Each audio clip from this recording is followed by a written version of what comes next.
जय श्री कृष्णा। राधे राधे। आप सभी को राधा अष्टमी की हार्दिक शुभकामनाएं। आज भाद्रपद मास के शुक्ल पक्ष की अष्टमी तिथि है और आज ही के दिन श्री राधा रानी का प्राकट्य हुआ था और आज राधा अष्टमी का पवित्र त्योहार है।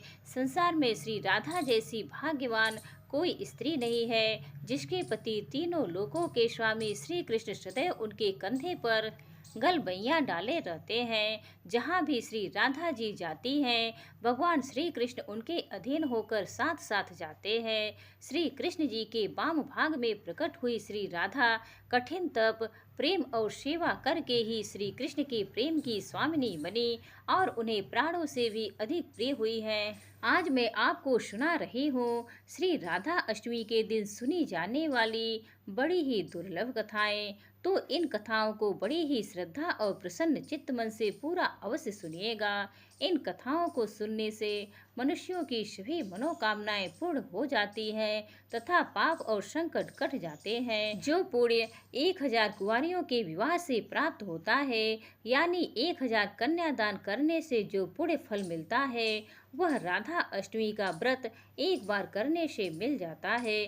अगर पापी मनुष्य भी इस व्रत को भोग पूर्वक या भक्ति पूर्वक करता है, वह भी अपने 1 करोड़ परिवार के सदस्यों के साथ भगवान विष्णु के लोक में जाता है। ब्रह्म वैवर्त पुराण के अनुसार रा का अर्थ है पाना और धा का अर्थ है मोक्ष, अर्थात श्री राधा जी के नाम जप से ही श्री कृष्ण और मोक्ष की प्राप्ति हो जाती है।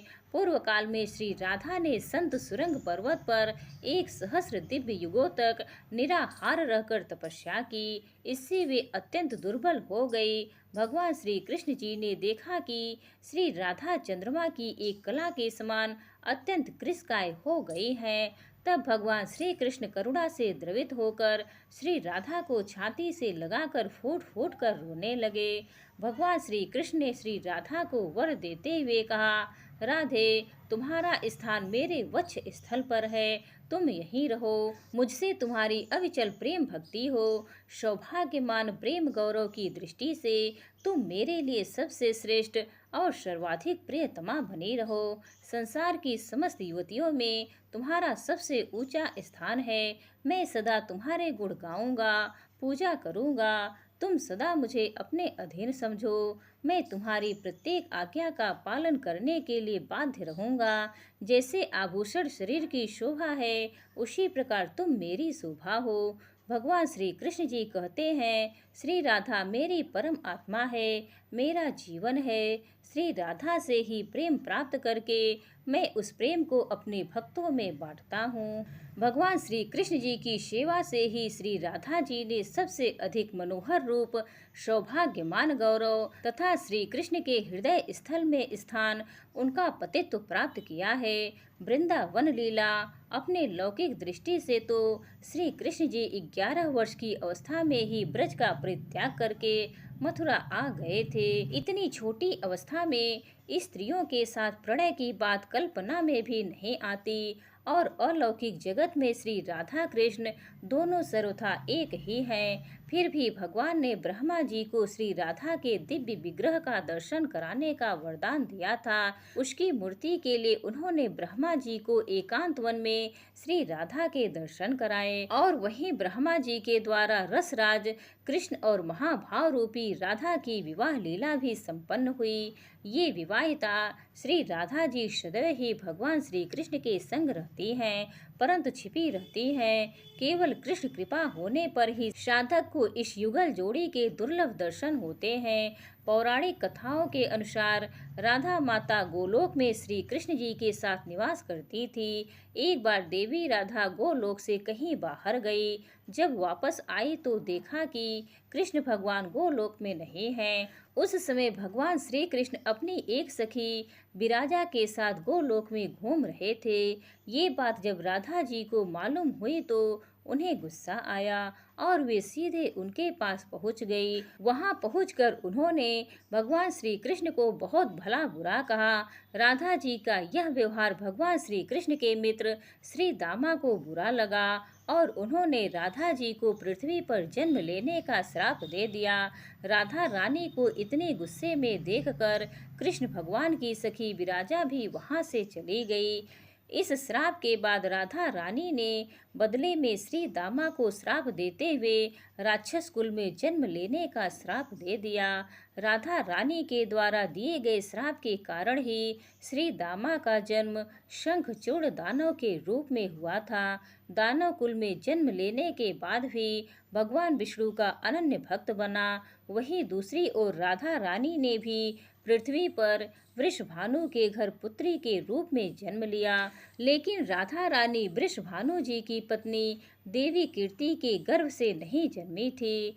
दरअसल जिस समय श्री दामा और राधा रानी ने एक दूसरे को श्राप दिया, तब भगवान श्री कृष्ण जी ने राधा रानी से कहा, हे राधे, अब आपको पृथ्वी पर देवी कीर्ति और वृषभानु जी की पुत्री के रूप में रहना है। इसके आगे भगवान श्री कृष्ण ने राधा रानी से कहा कि जब आप विवाह के योग्य हो जाएंगी तो आपका विवाह मनुष्य के अवतार में रायण नामक एक वैश्य से होगा। हालांकि वह भी मेरे अंश अवतारों में से ही एक होगा। आप धरती पर भी मेरी प्रियतम बनकर ही रहेंगी, परंतु हम दोनों को वहाँ बिछड़ने का दुख सहन करना होगा।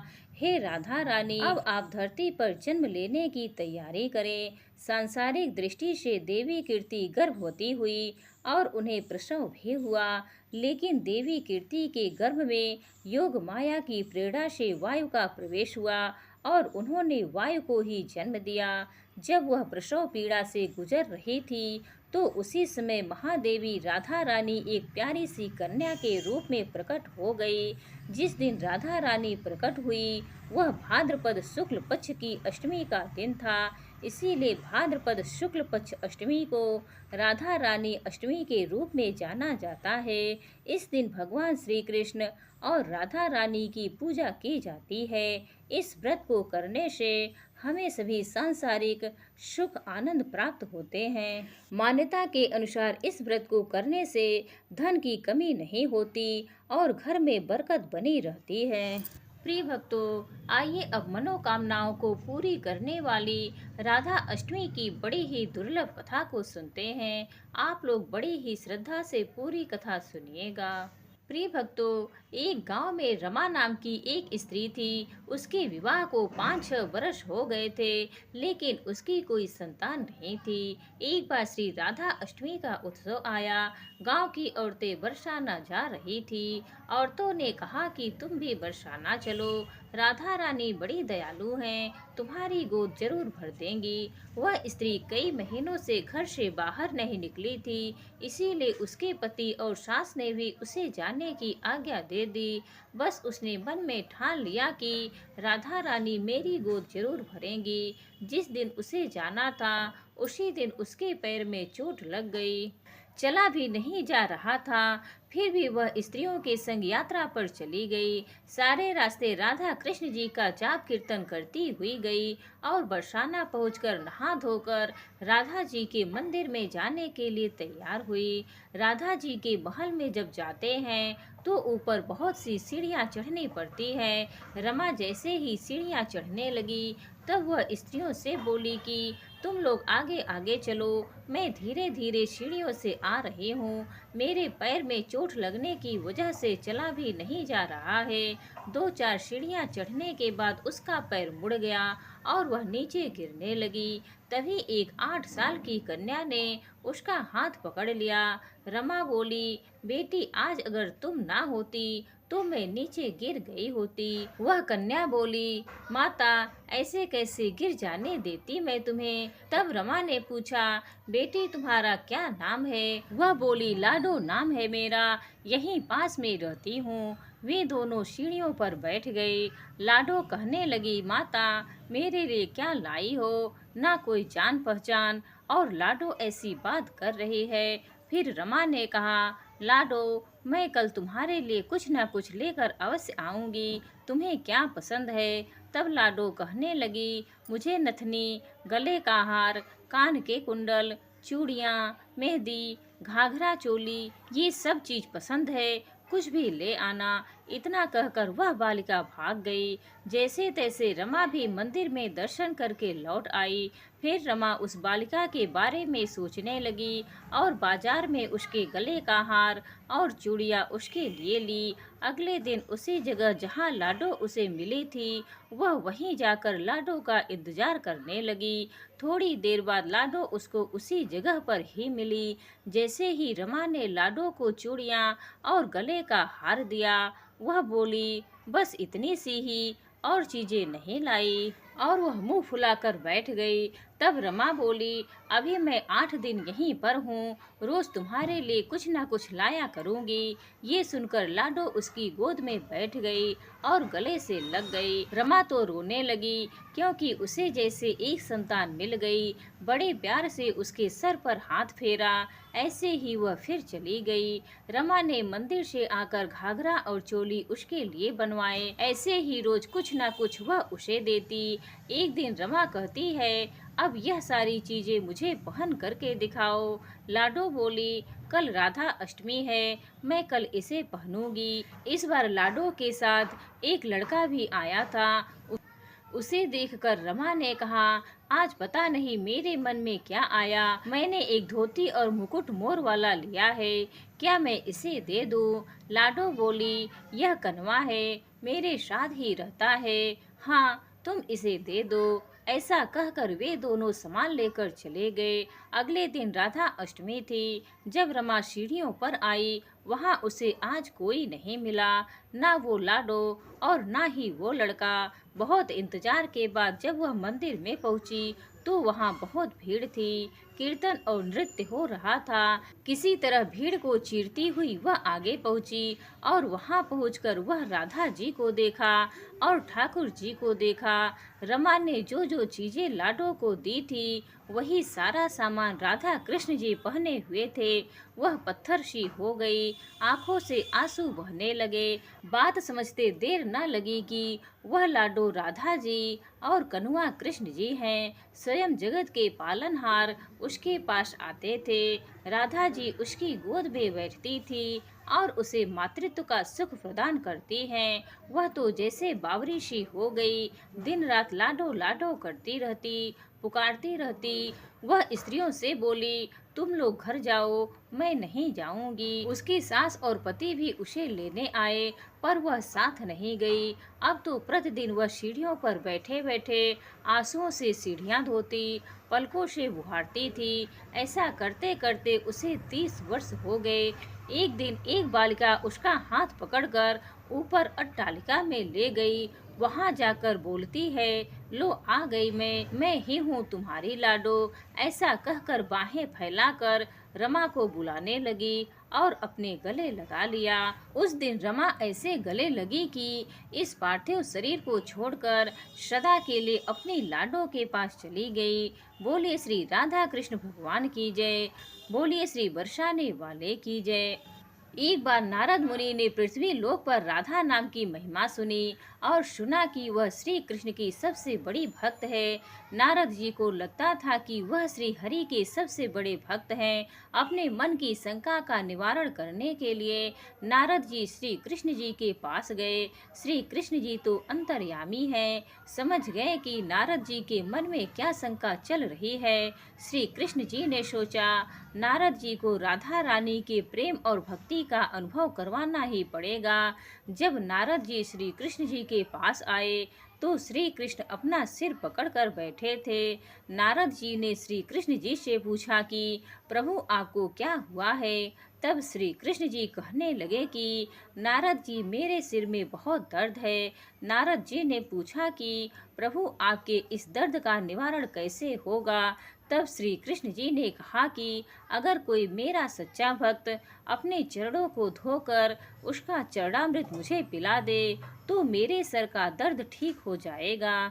नारद जी सोचने लगे कि मैं श्री हरि का सच्चा भक्त हूँ, लेकिन श्री कृष्ण को अपने चरणों का चरणामृत पिलाने से मुझे नरक तुल्य पाप लगेगा, इसीलिए ऐसा पाप मैं अपने सिर पर नहीं ले सकता। नारद जी ने रुक्मिणी जी से और बाकी रानियों से इस समस्या को कह सुनाया, लेकिन कोई भी इस पाप को अपने सिर पर लेने को तैयार नहीं हुआ। नारद जी को राधा रानी की याद आई कि वह भी तो श्री कृष्ण जी की सच्ची भक्त है। नारद जी ने जाकर सारा प्रसंग राधा रानी को सुनाया।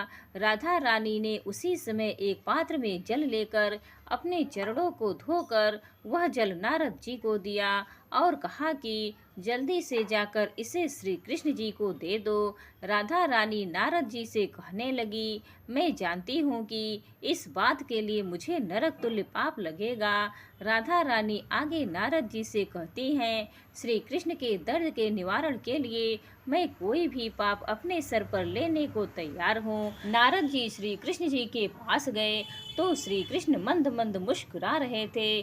तब तक नारद जी समझ गए थे कि राधा रानी श्री कृष्ण से निश्चल प्रेम करती हैं और उनकी सबसे बड़ी भक्त हैं, तथा श्री कृष्ण यह सारी लीला मुझे यह एहसास कराने के लिए ही रची थी। बोलिए श्री राधा कृष्ण भगवान की जय। अब आइए मनोकामनाओं की पूर्ति करने वाली राधा रानी की सच्ची कथा को सुनते हैं। यह कहानी है बरसाना की, जहाँ राज राजेश्वरी श्री राधा रानी जी का जन्म हुआ था। बरसाना में श्री राधा जी का एक मंदिर है, जिसके पास एक सेठ जी रहा करते थे।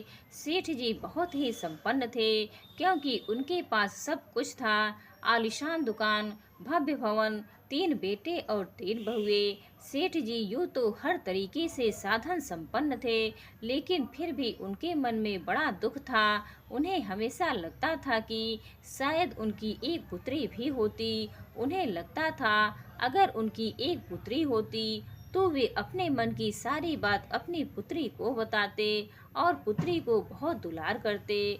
कुछ समय पहले ही सेठ जी की पत्नी का देहांत हो गया था, इसलिए सेठ जी बहुत अकेलापन महसूस करते थे।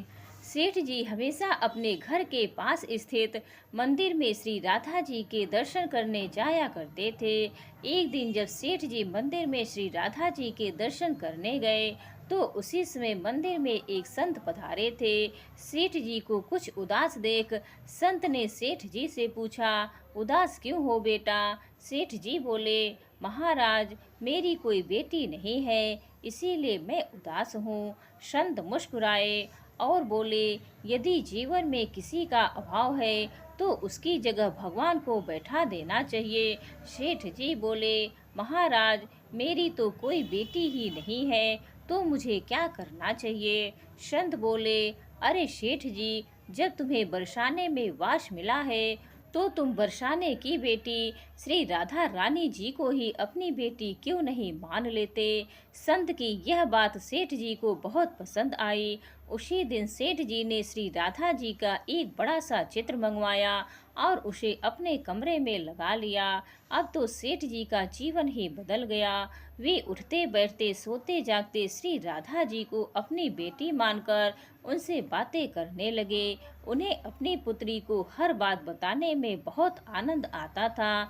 सेठ जी की राधा रानी जी में ऐसी लगन लगी कि जब भी वे दुकान जाते तो श्री राधा रानी को भोग लगाकर प्रसाद पाकर ही जाते थे। शाम को लौटते तो राधा रानी को प्रणाम करते, उनसे बातें करते और भोग लगाकर फिर प्रसाद ग्रहण करते और हर समय श्री राधे सकीर्तन किया करते थे और हर समय प्रसन्न चित्त रहा करते थे। जब भी सेठ जी से कोई उनका परिचय पूछता तो सेठ जी कहते, 3 बहू बेटे हैं घर में, सुख सुविधा है पूरी, संपत्ति भरे भवन में, रहती नहीं कोई मजबूरी, कृष्ण कृपा से जीवन पथ में आती ना कोई बाधा, मैं बड़भागी पिता हूँ, मेरी बेटी है श्री राधा। एक दिन सेठ जी के घर में चूड़ी पहनाने वाली मनिहारिन आई। तीनों बहुओं ने बारी बारी से जाकर मनिहारिन से चूड़ियाँ पहन ली। श्री राधा जी को लगा कि आज हमारे पिता के घर में चूड़ी पहनाने वाली आई है तो मैं भी जाकर चूड़ियाँ पहन लेती हूँ। जैसे ही तीनों बहुएं चूड़ियाँ पहन कर गई, श्री राधा जी प्रकट हो गई। मनिहारिन ने जब राधा जी का स्वरूप देखा तो वह उन्हें देखती ही रह गई। राधा जी बोली, मुझे भी चूड़ी पहनाओ। मनिहारिन ने समझा सेठ जी के घर में कोई मेहमान आया होगा। यही सोचकर मनिहारिन ने राधा जी को भी चूड़ियाँ पहना दी। श्री राधा जी चूड़ियाँ पहनने के बाद एक ओट में जाकर अंतर्ध्यान हो गई। सभी को चूड़ियाँ पहनाकर मनिहारिन हमेशा की तरह चूड़ियों का पैसा लेने सेठ जी की दुकान पर चली गई। मनिहारिन को देखते ही सेठ जी बोले, घर पर चूड़ियाँ पहनाने गई थी, यह लो तुम्हारे पैसे। सेठ जी ने मनिहारिन को हर बार के जितने ही पैसे दिए। मनिहारिन बोली, सेठ जी इस बार मैं ज़्यादा पैसे लूँगी। मैंने आपके घर में 3 नहीं बल्कि 4 जनों को चूड़ियाँ पहनाई है। सेठ जी बोले, हमारे घर में 3 बहुओं के अलावा चौथी तो कोई है ही नहीं जो चूड़ी पहनने वाली हो। मनिहारिन बोली, यह सब मैं नहीं जानती, लेकिन मैंने तो चूड़ी 4 लोगों को पहनाई है। सेठ जी बोले कि पहले मैं घर में पता करूँगा, बाकी के पैसे उसके बाद दूंगा। मनिहारिन बोली, ठीक है सेठ जी, आप घर में पता कर लीजिएगा। यह कहकर मनिहारिन चली गई। शाम को सेठ जी घर पर पहुँचे। उन्होंने घर में मनिहारिन के बारे में पूछा। उनकी बहुओं ने कहा कि केवल हम तीनों ने ही चूड़ियाँ पहनी थी। सेठ जी अपने बहुओं से बोले, मैं भी यही सोच रहा था कि चौथा तो कोई है ही नहीं हमारे घर में जो चूड़ियाँ पहने। इस प्रकार सेठ जी यह बात भूल गए और अपने नित्य काम में लग गए। सेठ जी राधा राधा बोलते बोलते श्री राधा जी को प्रसाद का भोग लगाए और भोजन करके सो गए। जब सेठ जी को नींद आ गई तो उनके स्वप्न में श्री राधा जी प्रकट हो गई। राधा जी बहुत उदास थी, उनकी आंखों में आंसू थे। सेठ जी ने पूछा, बेटी उदास क्यों हो? श्री राधा जी बोली, आज मेरा मन बहुत दुखी है। मैंने आज अपने पिता का घर समझकर यहाँ उस मनिहारिन से चूड़ियाँ पहनी थी, परंतु पिताजी आपने उस मनिहारिन को मेरी चूड़ियों का मोल नहीं चुकाया। पिताजी आपने मुझे बेटी तो बना लिया, परंतु आपको मेरी याद नहीं आई, आपने मुझे भुला दिया। इससे मैं बहुत दुखी हूँ। यह सुनकर सेठ जी सपने में ही रोते हुए बोले, बेटी मुझे क्षमा कर दो, मुझसे बहुत बड़ी भूल हो गई। सेठ जी तुरंत नींद में से उठ बैठे, उनकी आंखों में आंसू आ रहे थे। सेठ जी ने तुरंत तिजोरी में से पैसे निकाले और मनिहारिन के घर की तरफ चल दिए। सेठ जी ने मनिहारिन के घर का दरवाज़ा खटखटाया। मनिहारिन ने दरवाज़ा खोला और बोली, सेठ जी आप इतनी रात को? सेठ जी को अपने घर पर देखकर मनिहारिन चौंक गई। सेठ जी के नेत्रों में आंसू भरे थे। सेठ जी बोले, तुम्हारे जैसा बड़भागी कोई नहीं है। मनिहारिन बोली, सेठ जी क्या हुआ? सेठ जी बोले, मैंने राधा जी को अपनी बेटी बनाया, परंतु मैंने उन्हें कभी अपने नेत्रों से नहीं देखा, लेकिन तुमने आज उन्हीं राधा जी को अपने हाथों से चूड़ियाँ पहनाई है। आज तुम्हारे जितना भाग्यशाली इस धरती पर कोई नहीं है। मैं तुम्हें अपनी पुत्री की पहनी हुई चूड़ियों का मूल्य चुकाने आया हूँ। यह कहकर सेठ जी ने रुपयों से भरी हुई थैली मनिहारिन के सामने रख दी और कहा, इसमें से जो भी लेना हो वो ले लो। जब मनिहारिन ने सुना कि स्वयं राधा जी उससे चूड़ियाँ पहनने आई थी तो उसकी आंखों से भी आंसुओं की धारा बह निकली। मनिहारिन बोली, सेठ जी मैं राधा रानी की चूड़ियों के पैसे आपसे कैसे ले सकती हूँ? राधा रानी तो इस बरसाने की बिटिया हैं और मैं बिटिया की चूड़ी के पैसे आपसे नहीं लूँगी। परंतु सेठ जी नहीं माने। सेठ जी ने रुपयों से भरी हुई थैली मनिहारिन के घर पर रख दिए और वहाँ से सीधे श्री राधा जी के मंदिर चले गए। उस दिन के बाद सेठ जी ने सब कुछ छोड़कर संन्यास ले लिया और अपना शेष जीवन राधा जी के मंदिर में राधा जी की भक्ति करते हुए बिता दिया। प्रेम से बोले जय श्री कृष्णा, जय श्री राधे।